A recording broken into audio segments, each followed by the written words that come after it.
나의 마음속에 영원히 살아있는 사랑이를 추모하며. 마당이 이렇게 넓었던가요? 문을 열고 나서면 늘 어딘가에 있던 작은 그림자가 있었습니다.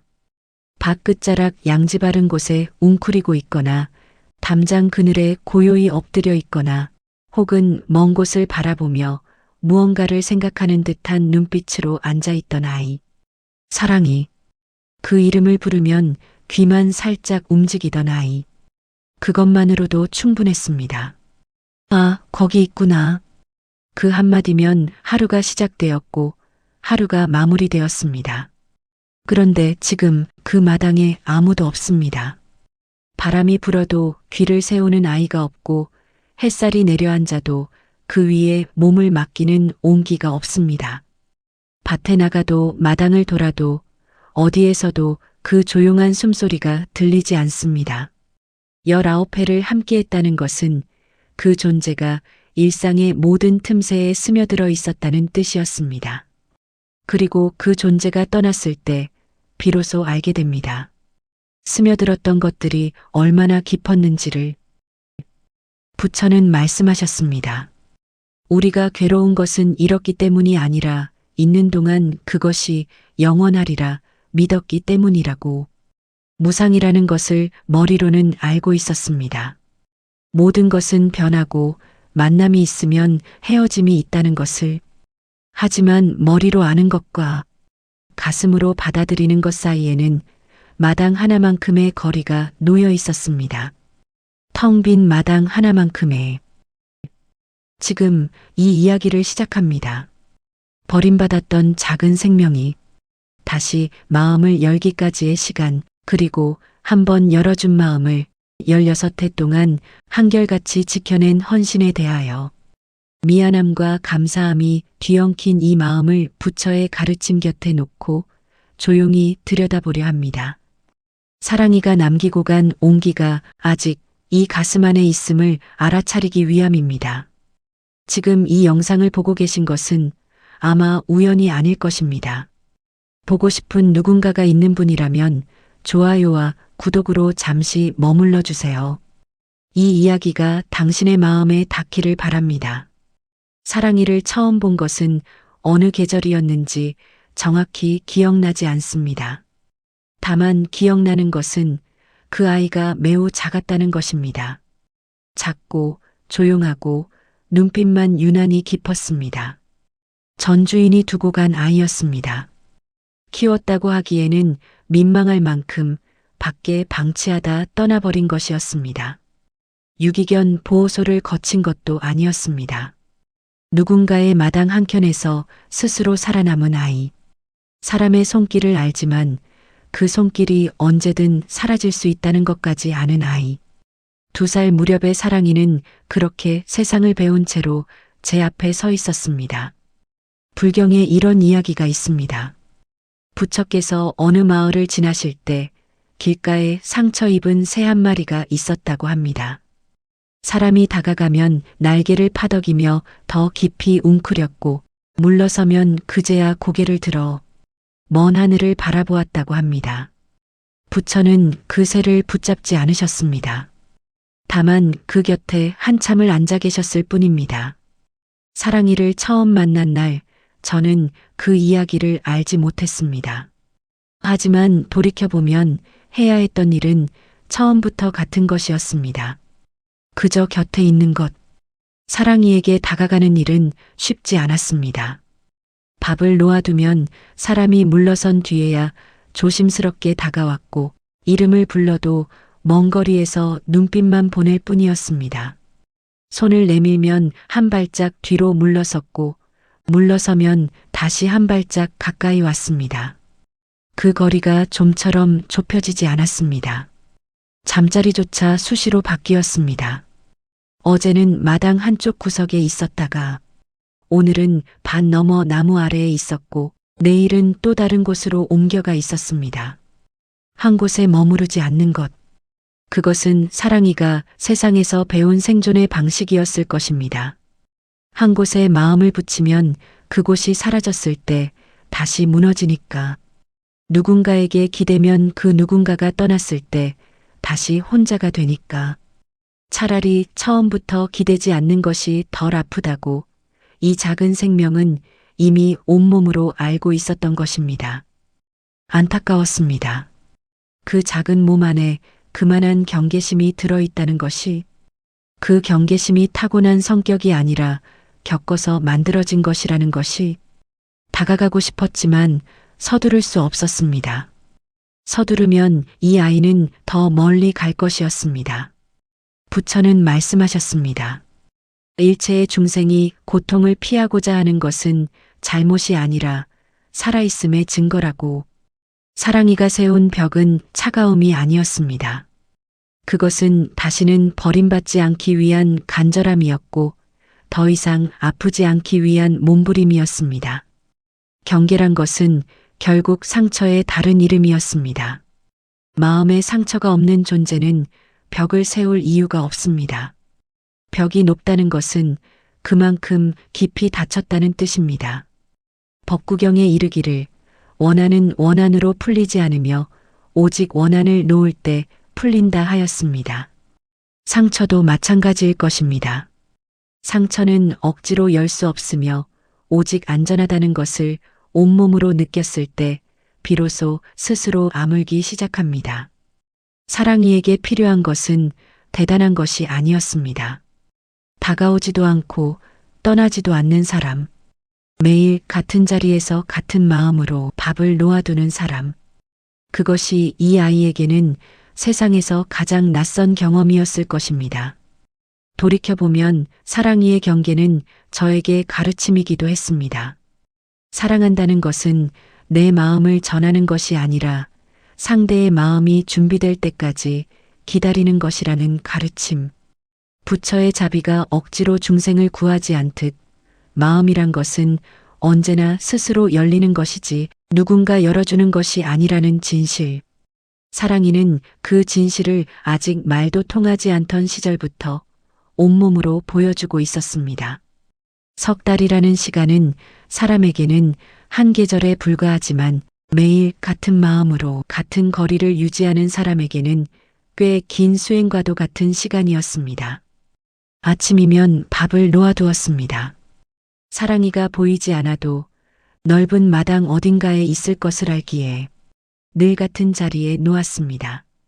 가까이 가지 않았습니다.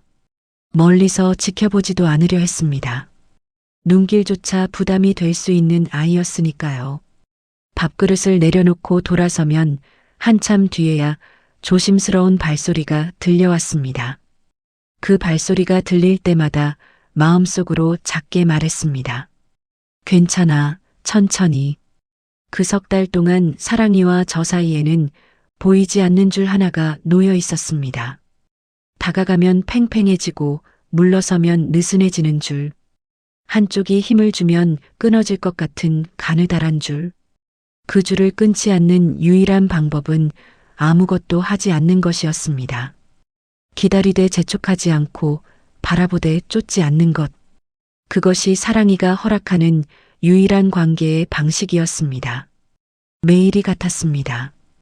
밥을 놓고 돌아서고 멀리서 작은 그림자가 움직이는 것을 확인하고 안도하고 어떤 날은 평소보다 조금 더 가까이에서 밥을 먹었고 어떤 날은 다시 멀어져 있었습니다. 한 발짝 나아가고 반발짝 물러서는 날들. 조급해질 법도 했지만 신기하게도 그러지 않았습니다. 아마 사랑이의 눈빛 때문이었을 것입니다. 경계하면서도 그 안에 아주 작은 물음표가 담겨 있는 눈빛. 이 사람은 정말 떠나지 않을까 하고 묻는 듯한. 그날도 특별한 날은 아니었습니다. 마당에 나가 평소처럼 밭일을 하고 있었는데 문득 발밑에 기척이 느껴졌습니다. 고개를 숙이니 사랑이가 있었습니다. 평소보다 훨씬 가까이, 손이 닿을 만한 거리에. 숨을 멈추었습니다. 손을 내밀지 않았습니다. 그저 그 자리에 가만히 있었습니다. 그러자 사랑이가 고개를 조금 숙였습니다. 아주 조금.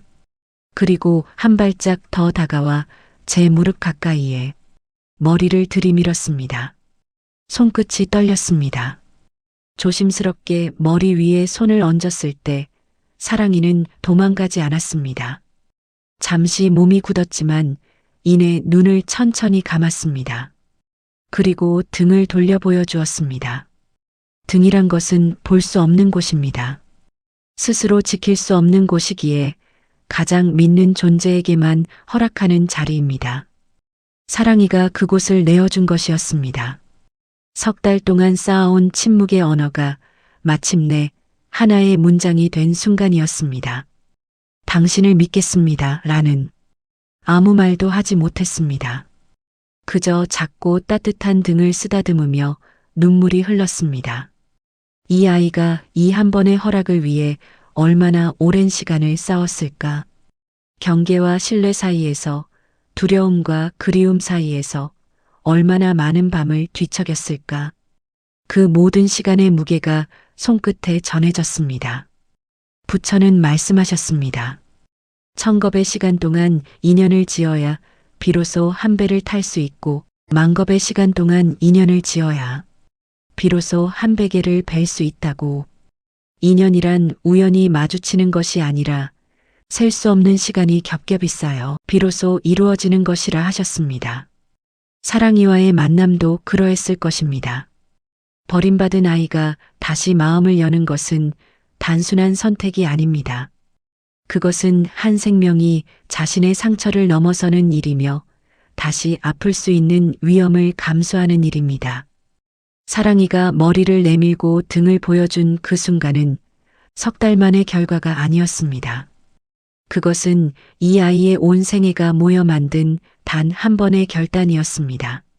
화엄경에 이르기를 한 티끌 속에 온 세계가 담겨 있다 하였습니다.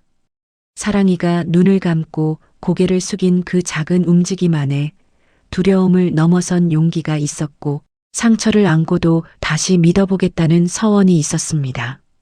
그리고 그 서원은 이후 16해 동안 단 한 번도 흔들리지 않았습니다. 한 번 내어준 마음을 끝까지 지켜낸 것입니다. 사랑이의 그 한결같음 앞에서 인연이라는 말은 비로소 무게를 갖습니다. 사랑이는 4살이 되던 해에 처음으로 새끼를 가졌습니다. 작은 몸으로 감당하기에 벅찬 일이었을 것입니다. 그때의 사랑이는 아직 세상의 모든 것이 조심스러운 아이였으니까요. 낯선 일을 겪고 있으면서도 사랑이는 소란을 피우지 않았습니다. 넓은 마당 한켠 자신이 고른 자리에서 조용히 그 시간을 견뎌냈습니다. 그런데 그 이후 사랑이는 다시는 새끼를 갖지 않았습니다. 수컷이 가까이 오면 단호하게 거부하였고 그 단호함은 한 번도 흔들린 적이 없었습니다. 동물은 본능대로 살아간다고 사람들은 말합니다. 계절이 오면 짝을 찾고 종의 보존을 위해 몸이 이끄는 대로 움직인다고. 하지만 사랑이는 달랐습니다. 본능이 이끄는 길 위에 자신만의 선을 그었고 그 선을 16해 동안 지켜냈습니다. 한 번의 경험으로 충분하다고 스스로 정한 것이었습니다. 그 모습을 지켜보며 생각했습니다. 이 아이에게는 의지가 있구나. 세상이 정해놓은 방식대로 살지 않겠다는 작지만 분명한 의지가. 말을 하지 못하는 존재라고 해서 생각이 없는 것이 아니었습니다. 사랑이는 자신의 삶을 자신의 방식으로 살고 있었습니다. 누가 시켜서도 아니고 누가 가르쳐서도 아닌 오로지 자기 안에 무언가가 이끄는 대로. 사랑이의 하루는 고요했습니다. 넓은 마당과 밭 사이를 자기만의 동선으로 오가며 아침 햇살이 드는 자리에서 몸을 녹이고 한낮에는 그늘진 곳으로 옮겨 엎드렸습니다. 저녁이면 마당 어귀 어딘가에서 먼 곳을 바라보았습니다. 무엇을 보고 있었는지는 알 수 없었습니다. 다만 그 뒷모습에는 언제나 평온한 고독 같은 것이 깃들어 있었습니다. 사랑이는 들떠본 적이 거의 없는 아이였습니다. 반가움을 온몸으로 표현하는 대신 가만히 눈빛으로 맞이했습니다. 꼬리를 세차게 흔드는 대신 슬며시 한 발짝 다가와 곁에 앉았습니다. 그것이 사랑이의 언어였습니다. 절제된 그러나 분명한 언어. 과하지 않았기에 오히려 더 깊이 와닿는 언어. 그 조용한 표현 방식 안에는 흔들리지 않는 중심 같은 것이 있었습니다. 어디에서 무엇을 하든 사랑이는 늘 사랑이다운 모습 그대로였습니다. 밭에 나가 일을 하다 보면 어느새 저만치에 와서 앉아 있곤 했습니다. 부른 적도 없는데 따라온 적도 없는 것 같은데 고개를 돌리면 거기 있었습니다. 가까이 오지도 멀리 가지도 않는 거리. 사랑이만의 거리. 그 거리 안에 이 아이의 모든 성정이 담겨 있었습니다.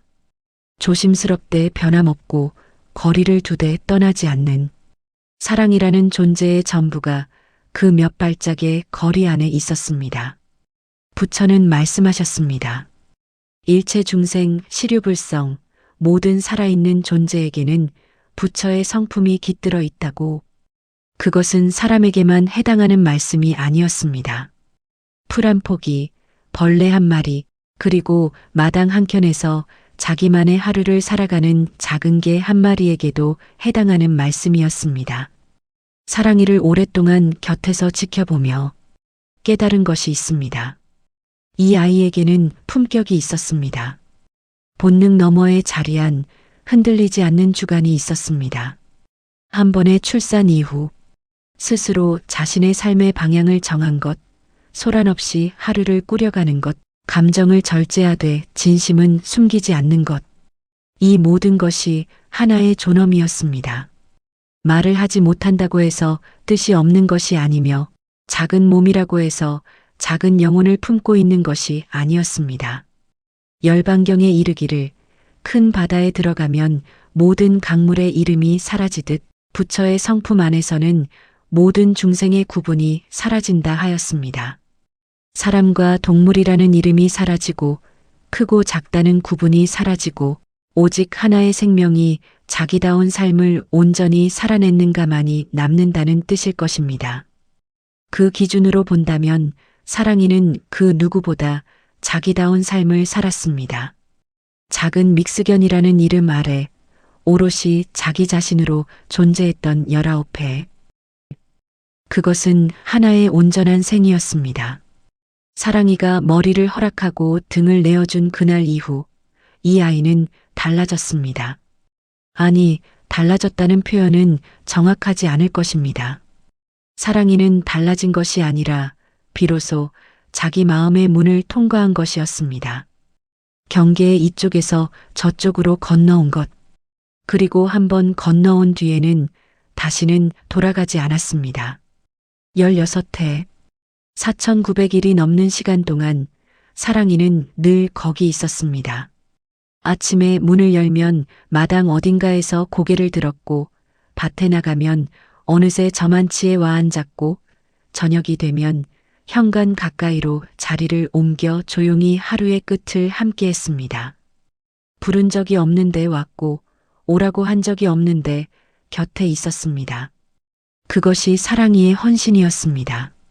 소리 없이, 요구 없이, 다만 거기 있는 것.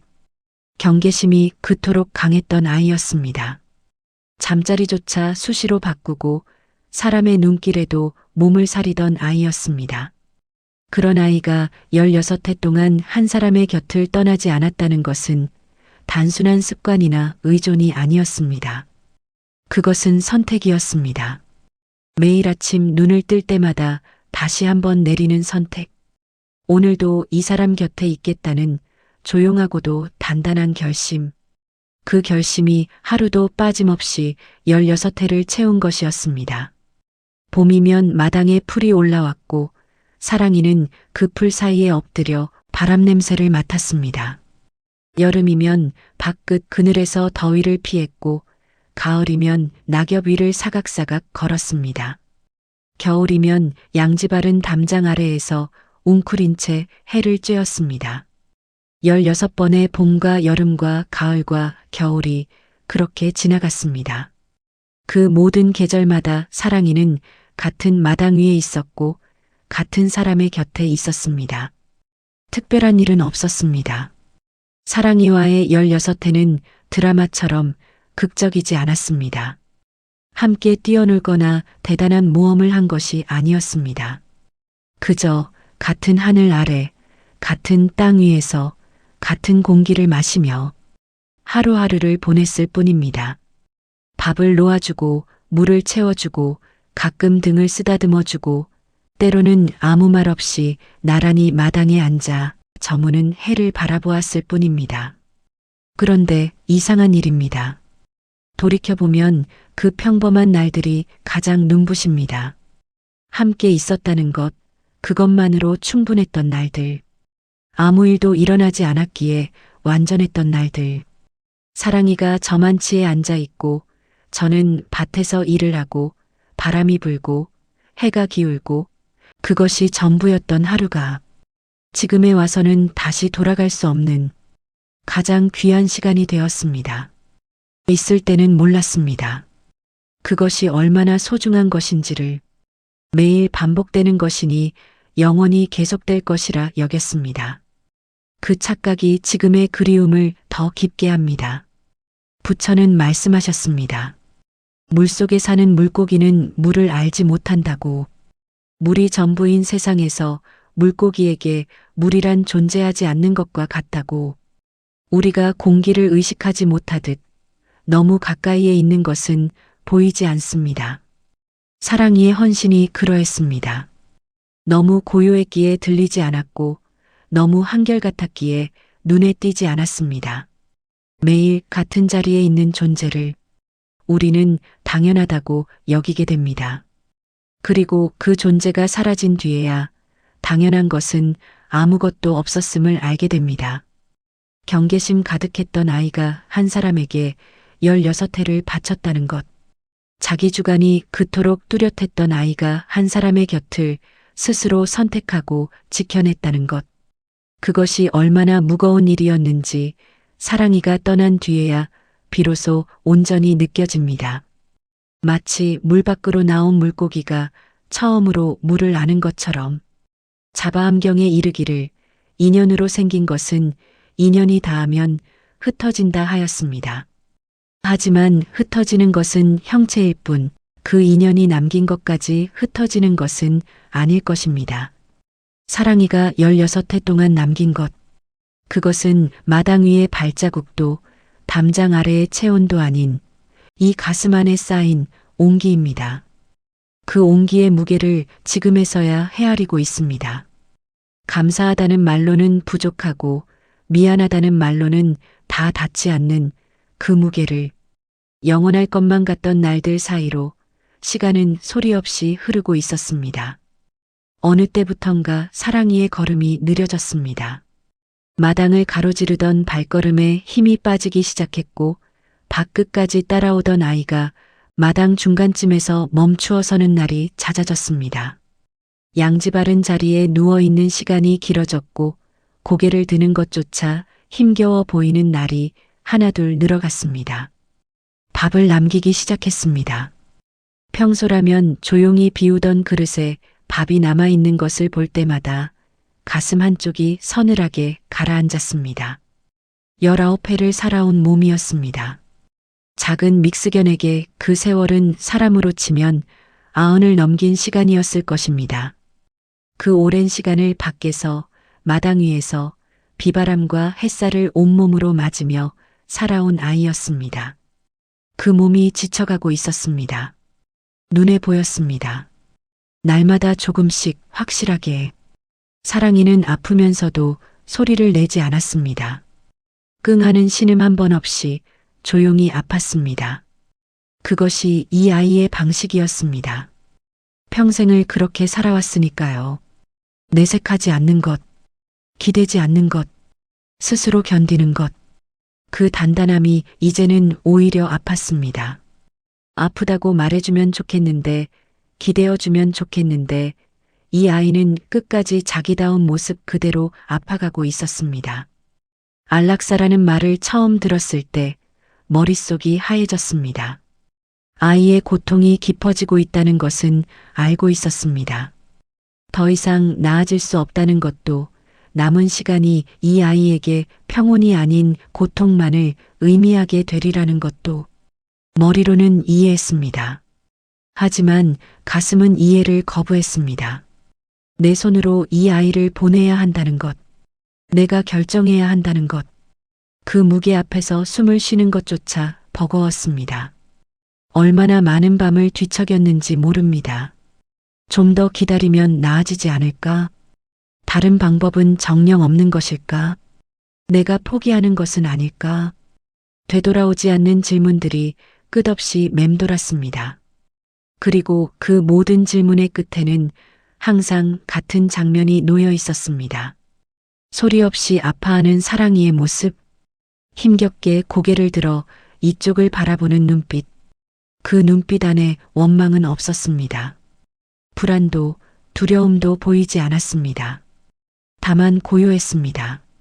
마치 괜찮다고, 이제 되었다고 말하는 것 같은 고요함. 사랑이를 안고 병원으로 향하던 날의 무게는 평생 잊지 못할 것입니다. 품 안의 사랑이는 가벼웠습니다. 한때 마당을 누비던 그 몸이, 19회의 세월이 모두 담겨 있을 그 몸이 어찌 이리 가벼울 수 있는지. 가벼운 몸이 품에 안긴 채 조용히 눈을 감았을 때 세상에서 가장 무거운 것은 품 안의 사랑이가 아니라 이 가슴 안의 미안함이었습니다.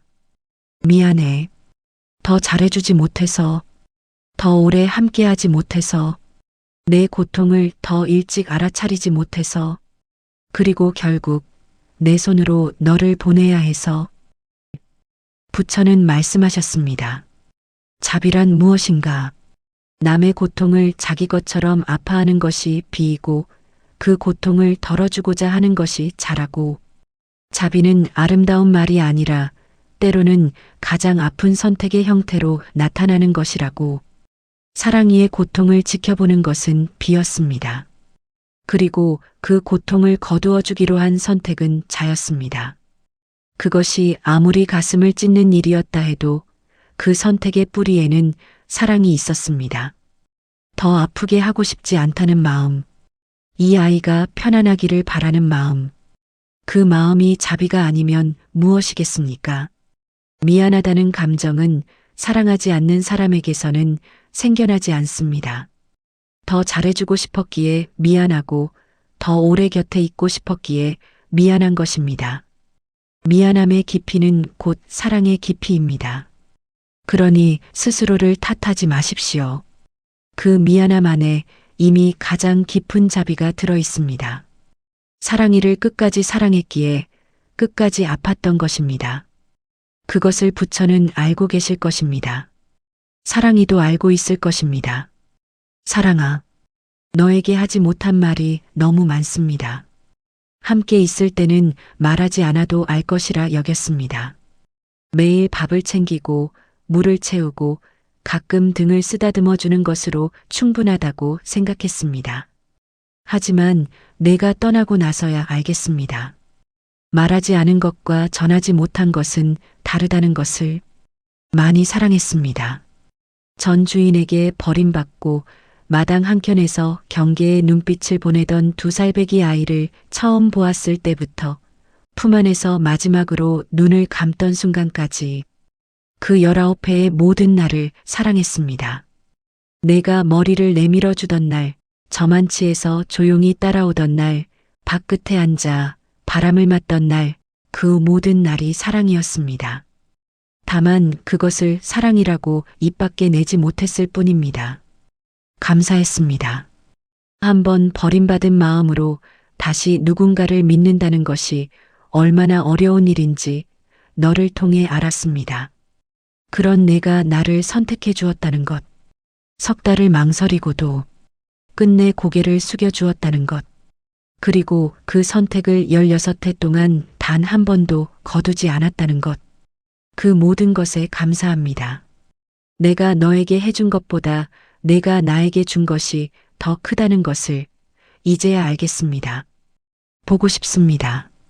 아침에 문을 열면 마당 어딘가에서 귀를 쫑긋 세우던 내가 보고 싶고, 밭에서 고개를 돌리면 저만치에 앉아있던 내 뒷모습이 보고 싶고 담장 아래 양지 바른 곳에서 눈을 감고 있던 내 얼굴이 보고 싶습니다.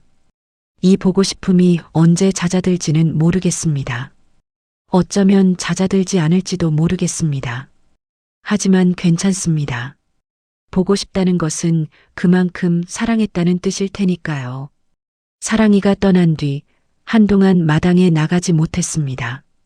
나가면 보일 것 같았습니다. 밖끝 양지 바른 자리에 웅크리고 있는 작은 그림자가, 담장 아래에서 고개를 드는 익숙한 실루엣이, 보이지 않는 것을 볼까봐 두려웠고 보이지 않는다는 것을 확인하는 것은 더 두려웠습니다. 그런데 어느 날이었습니다. 며칠을 미루다 마당에 나선 아침, 햇살이 담장 아래를 비추고 있었습니다. 사랑이가 늘 앉아있던 자리였습니다. 바람이 불었습니다. 풀이 흔들렸습니다. 사랑이는 없었습니다. 하지만 이상하게도 그 순간 차가움이 아닌 따스함이 느껴졌습니다. 마치 사랑이가 앉아있던 자리에 아직 체온이 남아있기라도 한 것처럼. 그때 알았습니다. 사랑이는 사라진 것이 아니라 이 마당 전체에 스며들어 있다는 것을. 풀 사이를 걷던 발자국이, 담장 아래에 남긴 체온이, 바람 속에 섞인 숨결이 모두 여기 있다는 것을. 눈에 보이지 않을 뿐 어디에도 가지 않았다는 것을. 슬픔 한가운데에서 감사가 고개를 들었습니다. 내가 여기 있었다는 것, 19회를 여기 있어 주었다는 것, 그 사실만으로 이 마당은, 이 삶은 이미 충분히 따뜻했다는 것을. 반야심경에 이르기를 색즉시공 공즉시색이라 하였습니다. 형체가 있는 것은 곧 비어있는 것이며 비어있는 것은 곧 형체가 있는 것이라고. 오랫동안 이 말씀의 뜻을 헤아리지 못했습니다. 하지만 사랑이를 보내고 나서야 이 말씀이 비로소 가슴에 닿습니다. 사랑이의 몸은 사라졌습니다. 작은 체구, 따뜻한 체온, 조용한 숨결, 살짝 움직이던 귀, 그 모든 형체는 이제 없습니다. 하지만 사랑이가 남긴 것들은 사라지지 않았습니다. 석 달을 기다려 얻은 신뢰의 무게, 16회의 한결같은 곁자리, 소리 없이 건네던 눈빛의 온도, 그것들은 형체가 없지만 분명히 여기 있습니다. 비어있으되 가득 차 있는 것, 그것이 사랑이가 남긴 온기의 형태입니다. 부처는 말씀하셨습니다.